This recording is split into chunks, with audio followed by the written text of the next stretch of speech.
Assalamualaikum warahmatullahi wabarakatuh. Salam dan bahagia Bapak Ibu Guru Penggerak. Saya Listianto Kurnedi, calon guru penggerak Angkatan 8 dari SMP SMK Negeri 1 Atap Pandanarum, Kabupaten Banjarnegara, Jawa Tengah. Pada video ini saya akan menyampaikan pemaparan koneksi antar materi tentang pembelajaran berdiferensiasi modul 2.1. Semua pengetahuan terhubung ke semua pengetahuan lainnya. Yang menyenangkan adalah membuat koneksinya. Arthur Aufderheide. Apa itu pembelajaran berdiferensiasi? Pembelajaran berdiferensiasi merupakan pembelajaran yang dikembangkan untuk merespon kebutuhan murid yang meliputi kesiapan belajar, minat, profil, dan atau gaya belajarnya.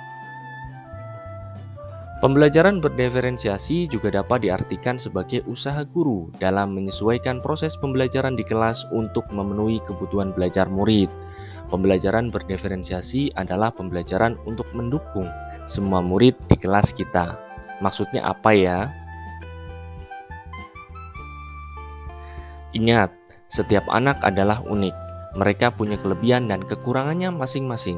Begitu pula dengan minat, gaya belajar, kebiasaan, pola pikir, kemampuan literasi, dan lain-lain. Pasti berbeda kan?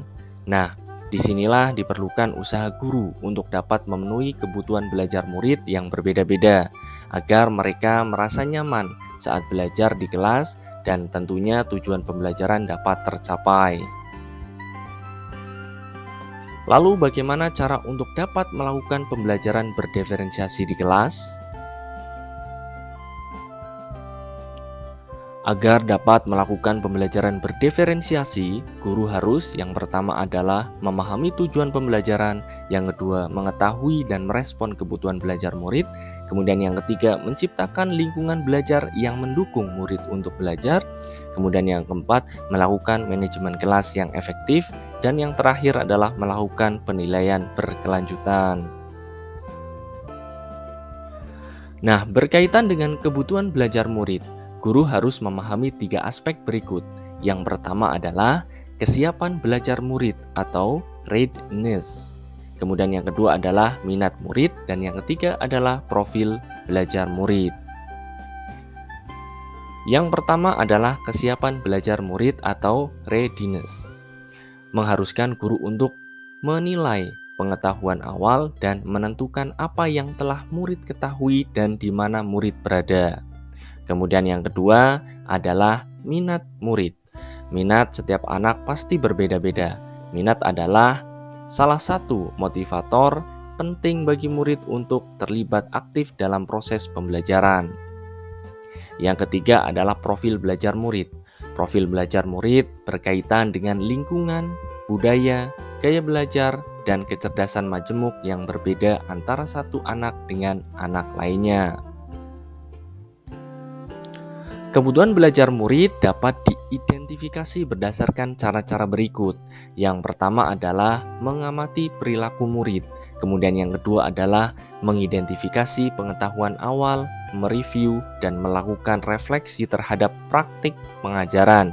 Kemudian yang ketiga adalah berbicara dengan guru dan murid sebelumnya.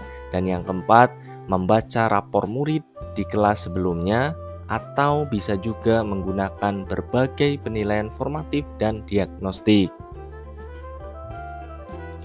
Kemudian strategi untuk mendiferensiasi pembelajaran bisa dilakukan dengan 3 cara, yaitu diferensiasi konten, proses, dan produk. Guru dapat memilih salah satu atau kombinasi dari ketiganya. Diferensiasi konten berkaitan dengan apa yang kita ajarkan, seperti materi, konsep, ataupun keterampilan yang perlu dipelajari berdasarkan kurikulum. Kemudian mengidentifikasi konten bisa dilakukan dengan membedakan pengorganisasian ataupun format penyampaiannya, bukan mengubah atau menurunkan standar kurikulum. Kemudian diferensiasi proses merupakan kegiatan yang memungkinkan murid berlatih dan memahami atau memaknai konten dengan cara membedakan proses yang harus dijalankan oleh murid. Dan diferensiasi produk berupa bukti yang menunjukkan apa yang murid telah pahami dengan cara membedakan atau memodifikasi produk sebagai hasil belajar murid, hasil latihan, penerapan, dan pengembangan apa yang telah dipelajari. Lalu, adakah keterkaitan antara modul pembelajaran berdiferensiasi dengan modul-modul yang lain? Tentu saja ada. Untuk dapat melakukan pembelajaran berdiferensiasi, maka guru harus berusaha memenuhi kebutuhan belajar anak sesuai dengan kodrat alam dan kodrat zaman berdasarkan filosofi Ki Hajar Dewantara. Dalam melakukan pembelajaran berdiferensiasi, seorang guru penggerak harus berpihak pada murid, reflektif, mandiri, kolaboratif, dan inovatif untuk menciptakan pembelajaran-pembelajaran berdiferensiasi agar dapat memenuhi kebutuhan murid. Dengan demikian, seorang guru penggerak dapat mewujudkan kepemimpinan murid dengan menuntun murid merdeka belajar. Hal ini sesuai dengan nilai dan peran guru penggerak.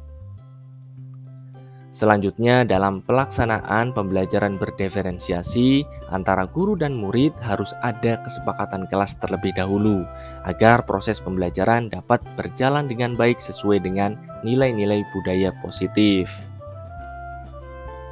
Nah, demikian pemaparan terkait tugas koneksi antar materi modul 2.1 tentang pembelajaran berdiferensiasi. Jadilah guru penggerak yang selalu tergerak, bergerak, dan menggerakkan. Salam dan bahagia. Terima kasih. Wassalamualaikum warahmatullahi wabarakatuh.